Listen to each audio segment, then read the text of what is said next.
Welcome to the Private School Leader Podcast, where private school leaders learn how to thrive and not just survive as they serve and lead their schools. I strongly believe that it is possible to have a long and happy and fulfilling career as a private school leader. And my passion is to help you figure out exactly how to do just that, right here on the Private School Leader Podcast. And I'm your host, Mark Minkus. So my oldest daughter, Danielle, is one of the head bird keepers at the Jacksonville Zoo. And she gets to work with some pretty cool and amazing birds and do some really cool things. And when it's breeding season, helping with certain things that the animals need care when they're really little, and just all of these really interesting things that she does. And one day, a few months ago, I got a text from her, and it was a couple of photos of her and like 2 or 3 other keepers, and they were basically wrestling / relocating an alligator. Well, you might be asking, well, why is a bird keeper wrestling an alligator? And that was my first question also. And she said, well, I asked if I could help. So that's a glimpse into her personality. But, you know, we've all been to the zoo, and I like looking at animals. And I'd say my favorite is probably the lion, because you can hear its roar anywhere in the zoo all the way on the other side. And when you're at the zoo, you can see that big elephant, that slow-moving, lumbering giant elephant. Some zoos have wolves, and you can look at a wolf, and it looks back at you, and it looks like it wants to bite your face off. But the thing that you don't see are the termites that are probably somewhere in that zoo doing some invisible damage. And the problems in our private schools actually have a lot in common with these 3 animals. So on today's episode of the Private School Leader Podcast, we are going to discuss prioritizing problems, elephants, wolves, and termites. But before we do that, I just want to say thank you for listening to the podcast every week and give you a free gift. And this is a PDF guide called The 7 Steps to Having Successful Meetings with Upset Parents. And this is an 11-page PDF that'll give you a step-by-step plan to have better meetings with the parents at your school. And every good coach has a game plan. Every good teacher has a lesson plan. But I think too many private school leaders don't have a plan when they sit down to meet with an upset parent. Well, if you go to theprivateschoolleader.com/meeting, you can grab this 11-page PDF that will give you the 7 steps to having successful meetings with upset parents. And now you have a plan. So you can grab that for free at theprivateschoolleader.com/meeting. And I want you to pause for a moment and just think about what this next school year would be like if your teachers at your school had much, much better relationships with the parents at your school. So would that mean less problems making it to your desk because teachers have built better partnerships with parents? It could mean happier and less stressed teachers, happier and less stressed parents. It could be a happier and less stressed you. It would certainly lead to more successful students benefiting from those strong partnerships, maybe higher retention, higher scores on the parent survey. But how do we get there? Well, I'd love to teach your teachers, and I can do that in Parent Academy because it includes 2 45-minute PDs for your teachers.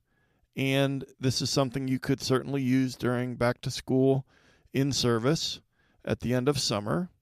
A lot of private school leaders are purchasing that. And these 2 45-minute PDs, it's building effective relationships with private school parents, part 1 and part 2. As I said, each PD is 45 minutes long. It comes with a printable workbook that's 26 pages, and it has guided notes and discussion questions, and it could be a real game changer for you at your school. And so I'd love to have you check that out at the privateschoolleader.com/parent academy, and you'll have a framework. And in addition to those 2 PDs that I mentioned, there's actually 4 teaching modules that are for you as the leader where I've taken everything that I've learned over the past 33 years about working with parents and put that into that online course as well. So I'd love to teach you, then teach your teachers, and maybe consider making that part of either back to school in-service or maybe an in-service or day or a faculty meeting during the upcoming school year. So again, Parent Academy, theprivateschoolleader.com/Parent Academy. And then one more free gift. Usually I only talk about I only talk about one free PDF guide. But if you're listening to this in real time, it's mid-June and maybe you have a few extra minutes in your schedule. So I'd love to have you check out the 4 worst things that parents believe about your school and how to change their minds.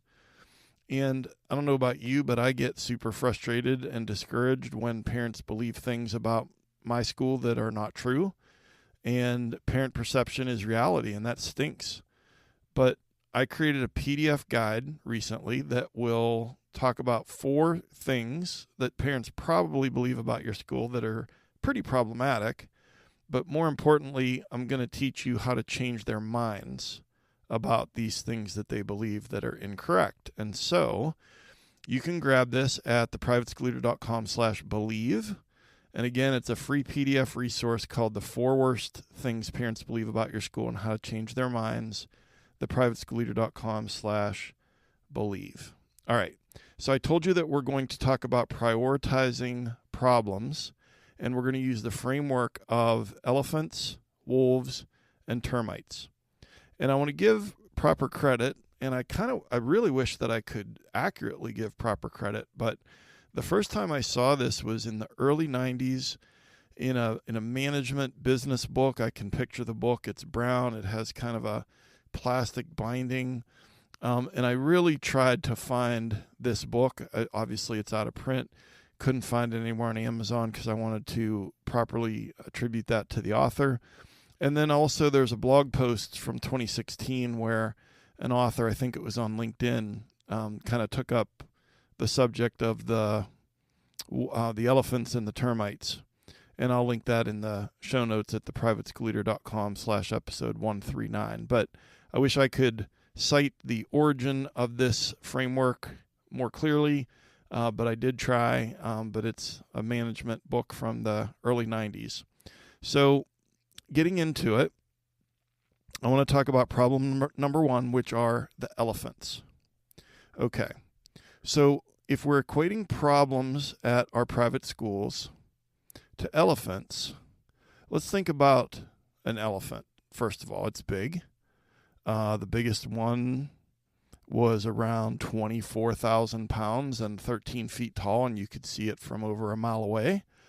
And elephants are slow moving, but they're very, very powerful.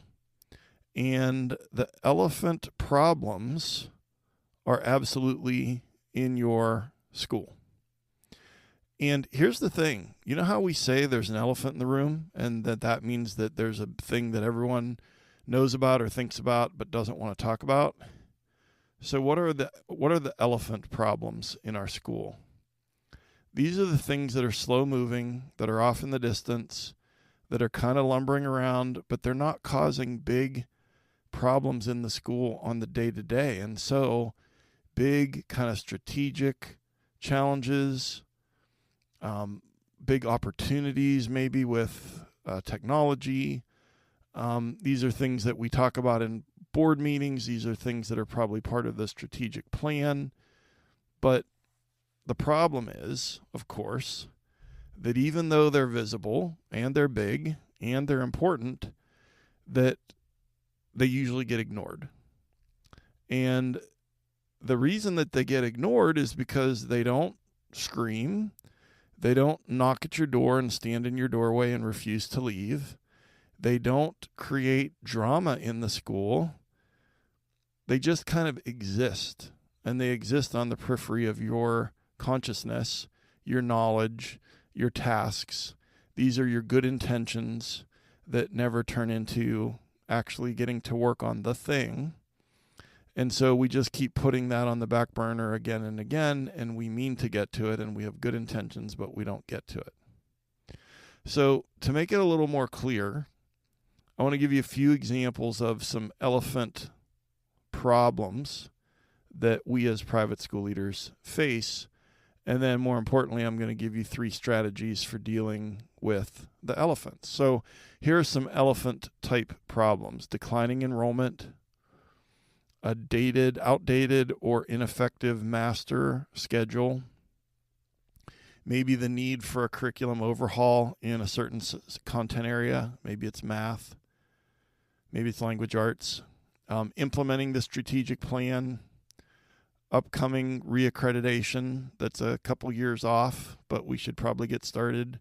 It could be a discussion surrounding diversity, equity, inclusion that does rarely go beyond a conversation. It could be long-range facilities planning.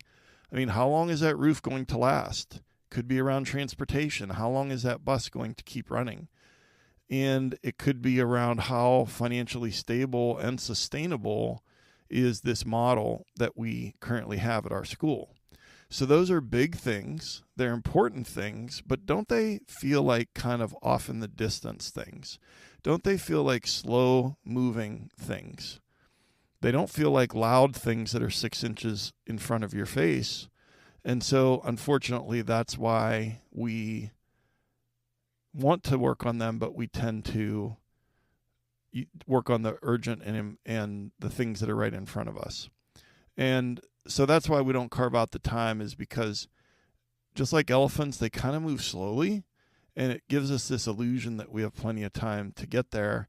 And then if your career has included any of those things that I just mentioned kind of coming home to roost, you know that with elephants, it's like gradually, and then suddenly. And that's not good. And so what are we going to do about it? Okay, here are 3 strategies for handling the elephant problems in your school. Okay, strategy number 1 is to schedule elephant time, or we're going to call this future planning time, because if you write elephant time on your schedule, that's going to look pretty weird for people who have access to your calendar. But whatever, you know what it is. Future planning time. And I strongly recommend 60 minutes a week as a minimum. And for you to protect that time like it's a doctor's appointment that took you 6 months to get, and you are just not, like, literally the school has to be on fire or someone has to be bleeding. And quite frankly, there might be other people who could handle that fire and handle the kid that's bleeding. We have to prioritize this and then protect that time. Because here's the other thing that happens, and this happens with me. We schedule these times. Some of you that are listening have scheduled these times. But then I'll speak for myself. I kind of don't really want to work on it. And so then my definition of urgency during that hour or 2 hours that I have scheduled changes drastically, and all of a sudden I'm working on these other things. There's not a whole lot of dopamine hits when you're working on stuff that is going to happen a year or 2 in the future. And so there's a lot of reasons why, but it's critical that we do. And so when you schedule this 60 minutes a week, whether it's 2 30-minute sessions, I think it's better to try to schedule an hour so you can kind of get into a little bit of a flow of work.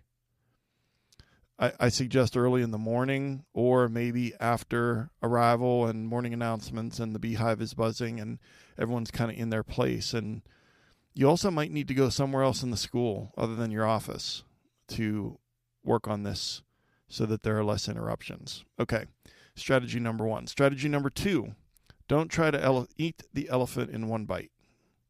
You've heard that before. Can't eat an elephant in one bite. And so I think, honestly, one reason we don't start is because the task is so large. And it's sort of like if you're standing at the foot of Mount Everest and you look at Mount Everest and you think about the massive task ahead, you're probably not going to take that first step.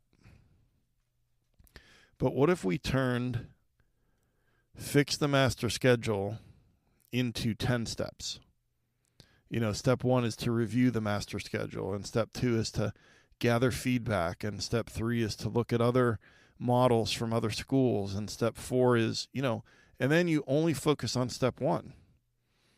We know that if we take big tasks and break them down into smaller tasks, that our students will be more successful. Well, you and I are going to be more successful also. And if we tend to be pretty good with projects and pretty good with event planning as private school leaders. And so, think of it as a project-based problem. And again, I think that multiple step kind of roadmap, breaking it into bite-sized tasks, is critical. All right. And then strategy number 3 for solving our elephant type problems in our schools is to celebrate progress, not goals.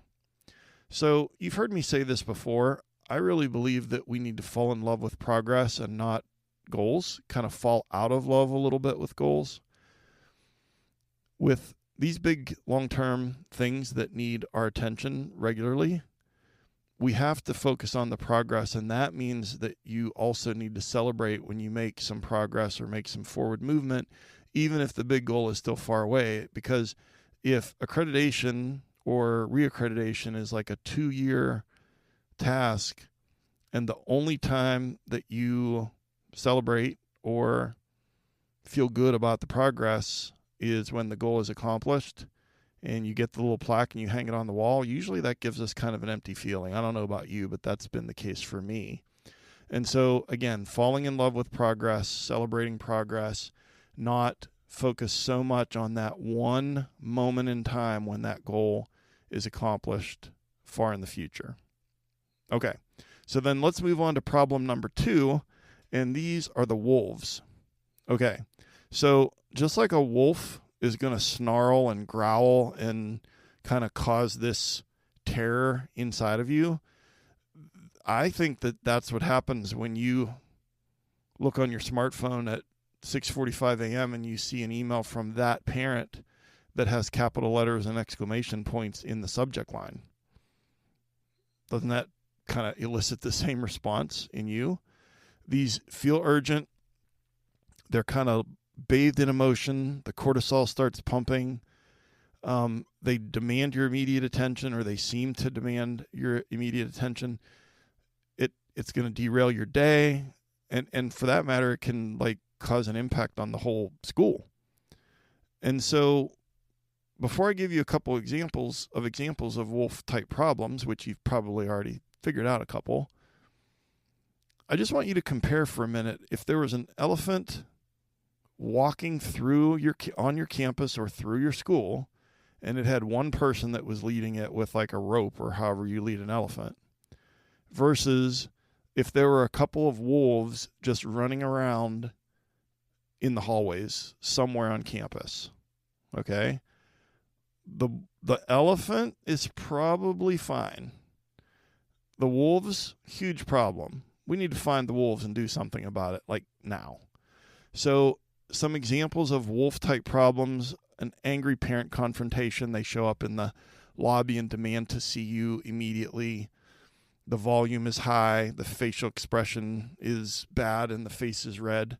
A major student discipline issue. A huge teacher-parent conflict that just keeps escalating. You find out that there's a controversial post on social media by one of your students. All of a sudden, a staff member resigns. There's a safety threat, and there's a weather emergency or a lockdown drill that doesn't go well. There's a board member that's micromanaging and inserting themselves into the day-to-day operations of the school. Or all of a sudden, there's litigation against the school, or you're out of compliance with OSHA or with the fire marshal. These are the kinds of problems that I'm talking about that are wolves.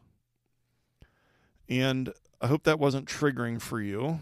But the thing about wolves is they feel like the most important thing in the world, and sometimes they're not. And often when we react emotionally, we can actually make the problem worse. And so I'm not saying that these things that I just listed are not problems. They are.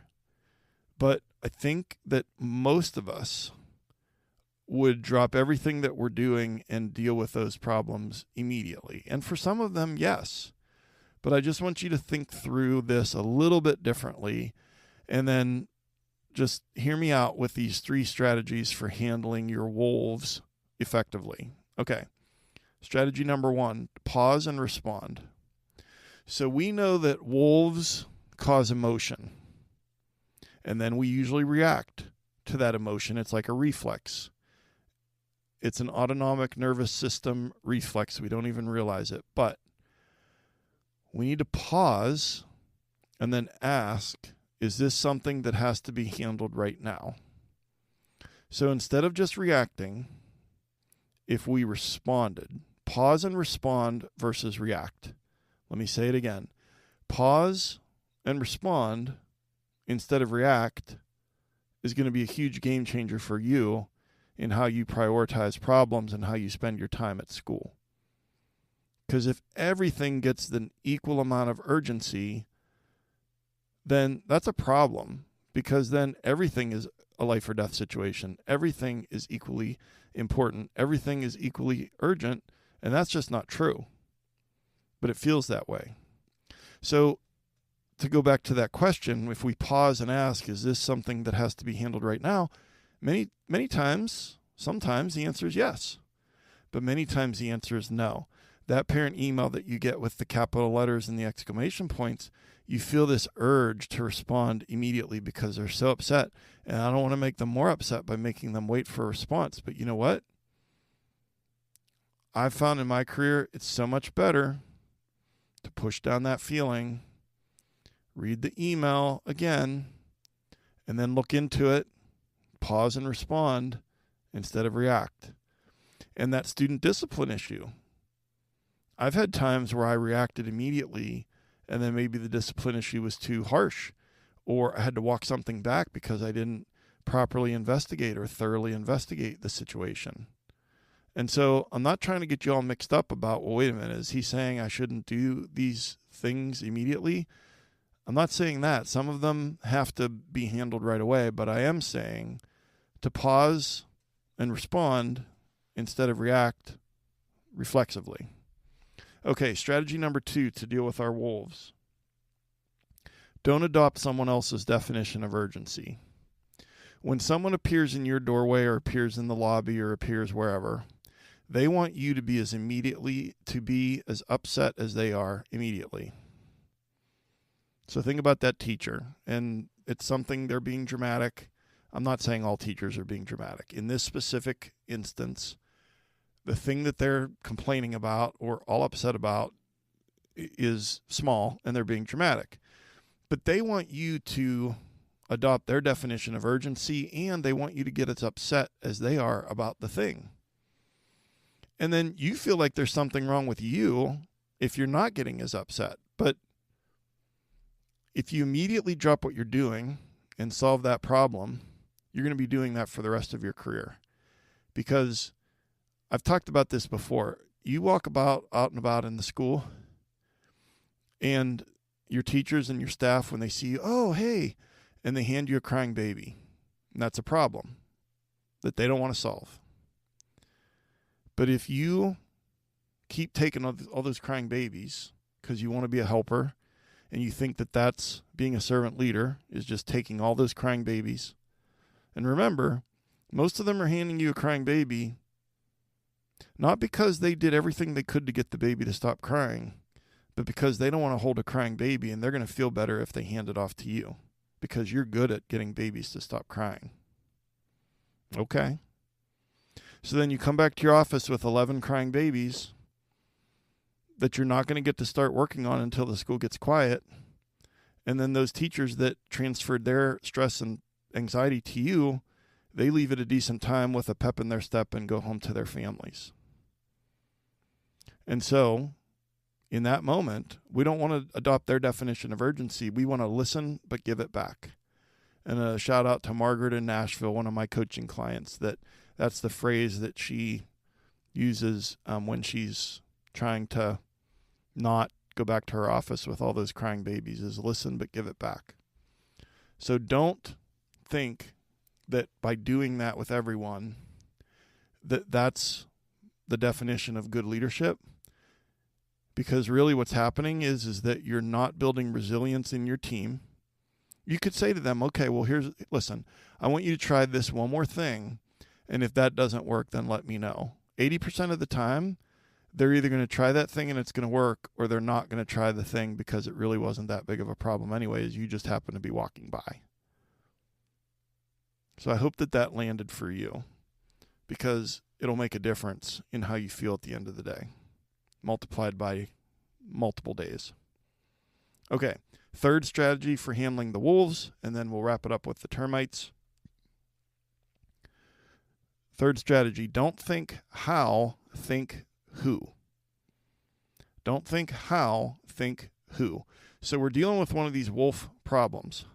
And immediately we go into problem solving mode because we have a bias towards action and we have a bias towards problem solving. And I get it. That's how we survive the day and the week and the school year. However, if we are just always doing and outworking the problem and handling, with some of these problems, and not just the wolves, but it's usually the wolves. If we paused and we ask ourselves, not instead of how am I going to handle this problem, but who could? Could your dean of students make the first call? Could your dean of students look into this, gather the information, and then get back to you so that you don't have to be the one pulling kids out of class, talking to two teachers about what happened at recess, and then getting back to the parent? Could the first call be the teacher makes that call, or that the school counselor makes the call if you have a counselor? So a way to handle the wolves. I'm not saying this is going to be delegated all the time, but every once in a while, at least the beginning stages can be, and then it gets resolved. But if it doesn't get resolved and it escalates, then you get involved. But you are currently involved in 100% of these all the time. So don't think how, start thinking who. And then that brings us to our third and final problem, and that would be the termites. So our elephants wandering through the school with one person leading them with a rope, they're huge and they're obvious and they're lumbering and kind of quiet. The wolves are running around, growling, snarling, loud, aggressive, dangerous. But these termites are invisible. But I would say that the termites, in the long run, can actually do the most damage, because these are the small, chronic problems that cause tremendous erosion to your school culture over time. These termite problems, they're not dramatic. They don't ring a bunch of bells. They don't yell. They don't make noise, and they don't make headlines. They don't send emails with capital letters and exclamation points. They don't scream in the lobby. They don't yell in the front office at the receptionist. They just silently do their damage. But if they're not discovered and dealt with, exterminated, literally your house could fall down. Literally, it could bring down your school's culture. And I believe strongly that the termites are the most dangerous because they're the ones that aren't dealt with, because they're mostly invisible or hard to see. And so some examples of some termite problems would be gossip among the faculty, low morale, teacher burnout, teachers not following the student handbook, teachers not following the employee handbook, lots of resistance to new initiatives with all kinds of body language and side conversations. Lack of follow-through on professional development. They're supposed to do this and this. Lack of follow-through on communication expectations with parents, or with getting grades in on time, or these other things that they're responsible to do. Posting grades, posting homework assignments. Some termite problems could be that there's micromanaging going on. Maybe it's an instructional coach micromanaging teachers. Maybe it's a teacher micromanaging an aide. Inconsistent grading practices. apathy and indifference towards parents, cliques where they're excluding newer teachers, especially younger teachers, silos in your school where everyone's going and shutting the door. These are termite problems. So these are often things that we don't see or don't take seriously enough until it's too late. And what's the definition of too late? Well, maybe I was being a little bit dramatic before when I said the whole house or the whole school can come crashing down. But what about when a really good teacher leaves? What about when a really solid family starts shadowing, their kids start shadowing at other schools? What about when your school's reputation kind of starts to fade and your enrollment starts to fade? And I think with termites, it's gradually, and then suddenly.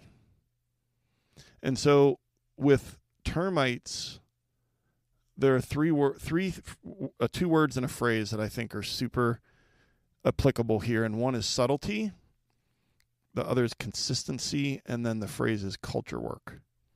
So let me just quickly give you the 3 strategies to get rid of the termites, and then we'll wrap it up. Okay, strategy number 1, be a visible leader. And if you're a visible leader, you're walking the halls with a listening ear, your informal presence with the checking in on people and the small talk and expressing gratitude and having a sense of humor, all of that builds trust. And building trust helps for you to, there's multiple positives with the visible leader. You're more likely to see this stuff. People are more likely to talk to you when they're concerned about this stuff if they trust you. And you are a visible presence in the school. All right, so being a visible leader helps. Number 2, invest in intentionally building your culture. And I'm going to do an episode later this summer on how to improve the culture at your school. But just quickly celebrate, recognize, make connections. I think it's important to communicate cultural norms for respectful communication. And if you don't have them, get an assist from ChatGPT and have those start to be a thing in your meetings. You know, not interrupting, using I statements, not you statements, assuming best intention, and remaining curious. If you don't have cultural norms for respectful communication at your school, I strongly recommend that that's a thing you spend some time on. And then investing in your culture is all about psychological safety. And I just did an episode last week, episode 138. Bosses make you feel anxious and leaders make you feel safe. And it was about psychological safety, so you could check that out.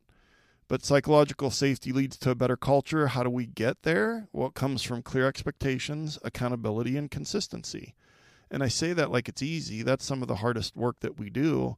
But if we do that consistently over time and we're visible, we're going to cut down on these termite problems. And then the third strategy is to address small violations or small issues early. So we've heard the phrase, nip it in the bud. If the handbook isn't being followed, the student handbook by teachers or the employee handbook, have the conversation so that they follow it, but then ask yourself, why aren't they following it? Is this apathy? Is it indifference? What is it? Because these are the answers that are going to help you improve the culture. So if we pull this all together now, we have to ask ourselves, where's my energy going? Is it going to the wolves every day while the elephants go ignored? And then the termites do their damage invisibly in the background? See, I think that as a private school leader, our job is not to just solve problems, but it's also to prioritize problems. And so I'm going to give you this final takeaway, and this is actually going to be part of your action step. Elephants require strategy. Wolves require calm. And termites require vigilance. And the most outstanding leaders are able to work on all 3, but they don't do it all at once. They're able to prioritize and make sure that there's space on their schedule, that they're claiming that white space to work on those issues. I'll hit you with that one more time. Elephants require strategy, wolves require calm, and termites require vigilance. So the big takeaways are 3 strategies for taking care of your elephant problems. Schedule future planning time every week. Number 2, don't eat the elephant in one bite. And number 3, celebrate progress, not goals. 3 strategies for handling the wolves effectively. Number 1, pause and respond. 2, don't adopt someone else's definition of urgency. And number 3, don't think how, think who. And then 3 strategies for handling your termites effectively is number 1, be a visible leader. Number 2, invest in intentionally building your culture. And number 3, address small issues early. And in your call to action, I told you I'd revisit this. I want you to think take 15 minutes this week, maybe even write these down on a piece of paper. They'll be in the show notes for you at theprivateschoolleader.com/episode 139. Elephants require strategy. Wolves require calm. Termites require vigilance. Write that on a piece of paper and stare at it and think about it for 15 minutes and just be curious about how you solve problems and prioritize problems and just see what comes up for you. Make some notes, and I have a feeling it's going to influence your practice. All right, so another quick reminder about Parent Academy and the 2 45-minute PD webinars and the 27-page printable notebook with guided notes and discussion questions that could be a great fit for your teacher in service when they come back at the end of summer. All of that is there for you at theprivateschoolleader.com/Parent Academy. And then another quick reminder about the free gift, 7 steps to having successful meetings with upset parents. An 11-page PDF gives you a step-by-step plan for you to follow the next time that you have to meet with an upset parent, and it's going to make a huge difference. And you can get that at theprivateschoolleader.com/meeting. And I just really appreciate you. I hope that you got value from today's episode. And I've been your host, Mark Minkus. I appreciate the amazing work that you're doing for all the kids and teachers at your school. Thank you so much for taking some of your precious time to join me here today. And I'll see you next time right here on the Private School Leader Podcast. And until then, always remember to serve first, lead second, and make a difference.